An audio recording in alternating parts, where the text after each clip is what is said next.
Season 4 started in Plymouth, Wisconsin. Here we are in Greenbush, Wisconsin, right outside of Plymouth, for the start of episode 14, John Gurda's episode, the hour-long episode.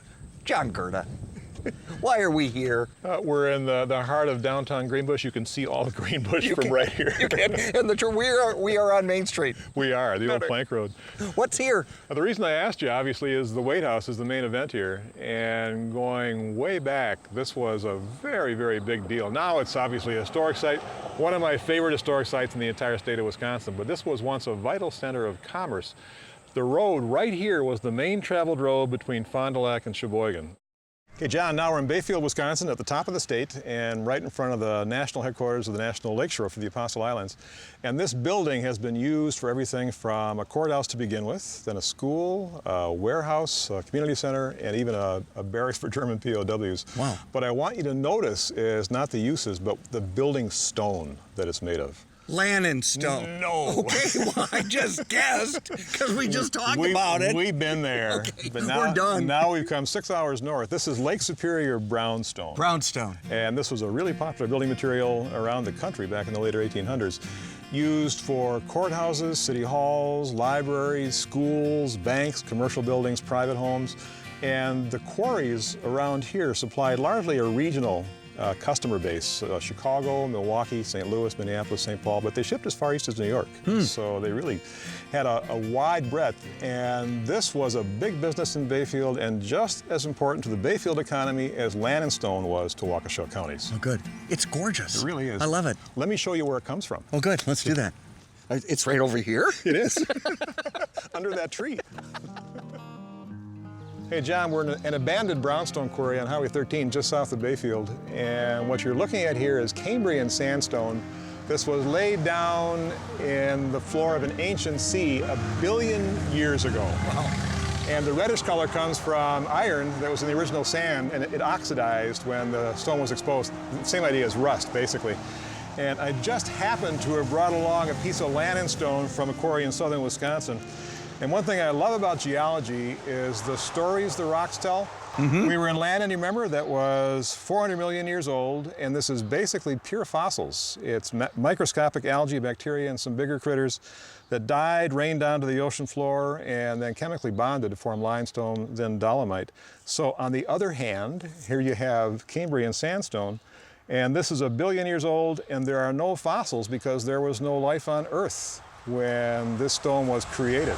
A much newer stone, this one. Much newer stone, and they are two of the most important Wisconsin building stones. And geologists take the most amazing things for granted.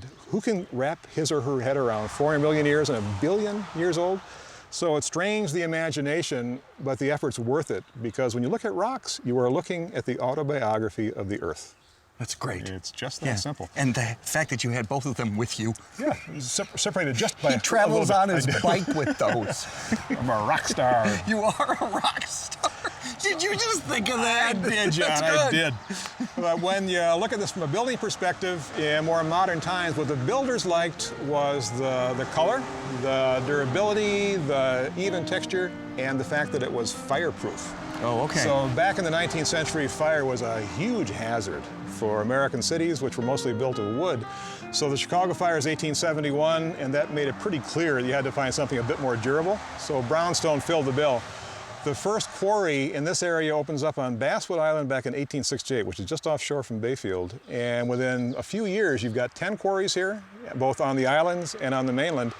And they're shipping stone from throughout the entire Midwest.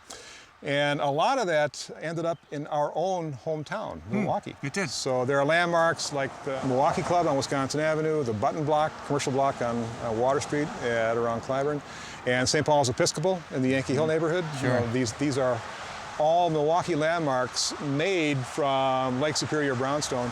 And as all that stone went south to the cities of the Midwest, the Bayfield Peninsula was materially lightened. It sort of rose. I bet.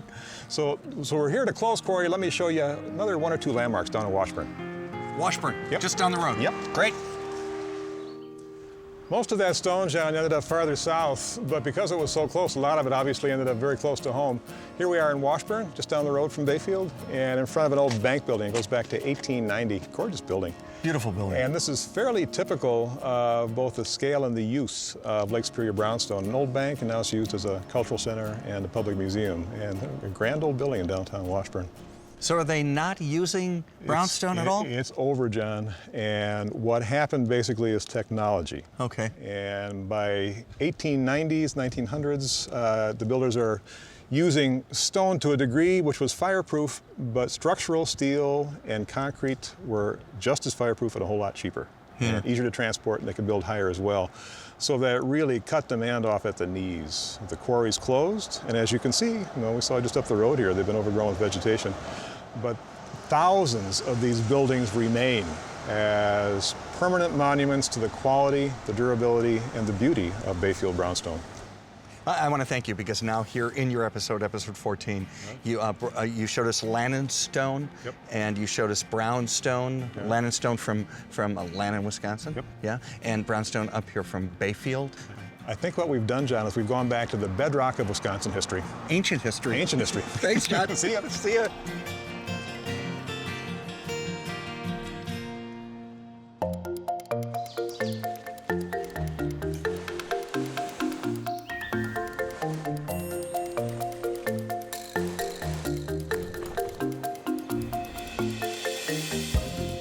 So Gurda said there's 7 bridges. This is what I see. 1, 2, 3, 4, 5.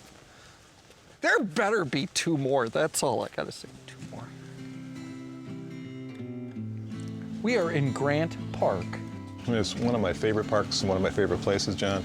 This is my home turf. I live in Bayview, and I will bike down here at least once a week during the summer months. And in the wintertime, if there's enough snow, I'll come down here every night of the week to cross-country ski. Is that right? So it's just a great place to be. And this is one of my favorite spots. They call this Nature's Haunts, Seven Bridges Trail, and the poem here is one that a lot of people in this neighborhood know. Enter this wild wood and view the haunts of nature. But the poem itself is part of a longer, darker piece by a guy named William Cullen Bryant. And he was a 19th century poet who's not read much anymore. But the poem in context is, the world is full of guilt and misery. And if thou hast seen enough of all its sorrows, crimes, and cares to tire thee of it, enter this wild wood and view the haunts of nature.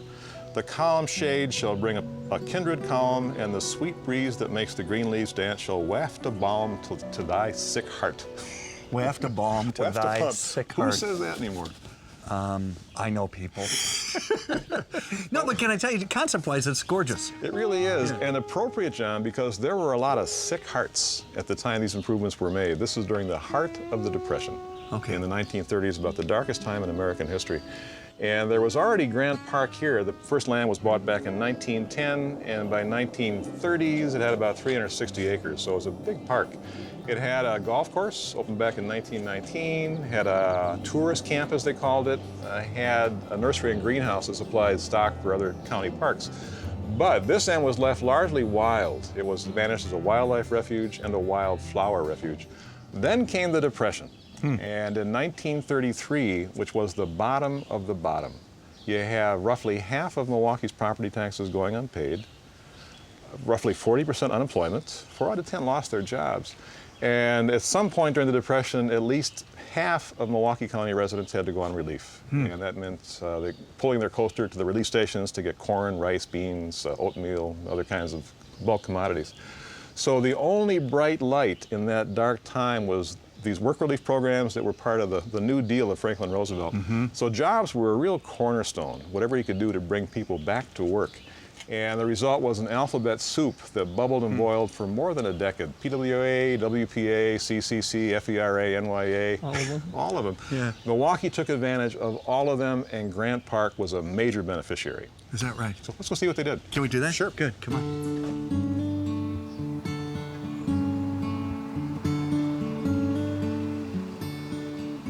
The main point, John, of the relief programs was to put as many guys to work as they possibly could at manual labor, because that was the lowest common denominator. And what has more chances for manual labor than parks? There you go. Milwaukee, because it was governed by socialists, had detailed plans for the parks. That was gospel. They wanted green spaces for the people. So we had shelves filled with plans for development of parks all around the county. And when the first funds became available back in 1933, Milwaukee County put 4,000 guys to work on 2 days' notice. Really? So it was just instant. Shovel-ready projects, Milwaukee had them, and by the scores. And here in Grant Park, the main projects were building bridges. So you have the 7 bridges here in the ravine, kind of shoring up the banks, trying to prevent erosion, paving the trails with pavers, walkway pavers, and to build water features as well. And the results are still here. I'll show you one. Okay, come on.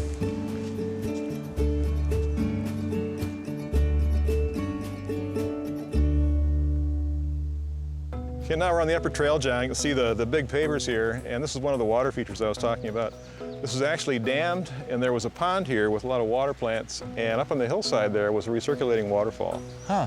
And as you can see, out of commission, not something they chose to bring back.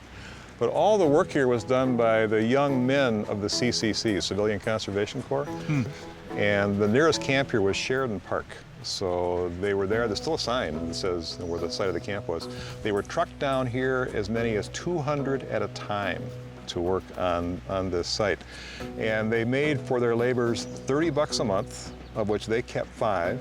25 went home to their families. So this was a way to support many more people than just the guys who were working here. Right. And what they did in time was to turn what had been a pretty wild ravine into a very civilized showplace. And it remains so today, a little rougher around the edges, but still a showplace that people come here by the dozens. If you had a nickel for every prom, wedding photograph that was taken here, you'd be doing just fine. And how long ago was that working? Do you know? Not in my lifetime. Not in your lifetime. I recall, being back here decades ago, so it's been out of commission for a long time. Yeah. I bet at the time, though, it was something to see. Huh? It would have been like Whitnell Park, like Burnham Botanical Gardens, very much so. But still, now it's more in a state of nature, but it's what it was in the beginning. Grant Park. Yep. That's cool. Let's go see the lake. Good. Okay, John, we're on the last bridge before the lake, which you can hear off in the distance. And when you think about the work that they did here, bridges erode, ravines erode, so they have to be picked up once in a while, fixed up. So back in the mid-1990s, there was a project called the Wisconsin Conservation Corps. It was girls and boys, young men and women between 17 and 25, who refurbished the entire system, and they were literally following in the footsteps of the CCC. Exactly. So, the same kind of program. And when you look at our parks, this is an investment we keep needing to make. Every generation has to make this investment because they are part of our common wealth that we hold as a people. And in Milwaukee's case, they knew that back in the 1930s. And the alphabet soup that built these bridges and these walkways, it was nourishing for the workers, for their families, and for the entire community. And 80 years later, we are still enjoying their legacy. It's great, isn't it? Sure is. Grant Park, South Milwaukee.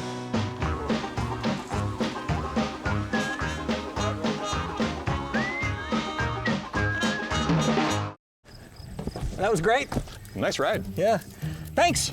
My pleasure. This is the end of season 4. Season 4. And I love ending our program, especially our season, now season 4, but your third time with an hour-long special called Around the Corner with John Gurda, because I believe what you do is really valuable, John. And I think it's real important for our show that you are with us every week.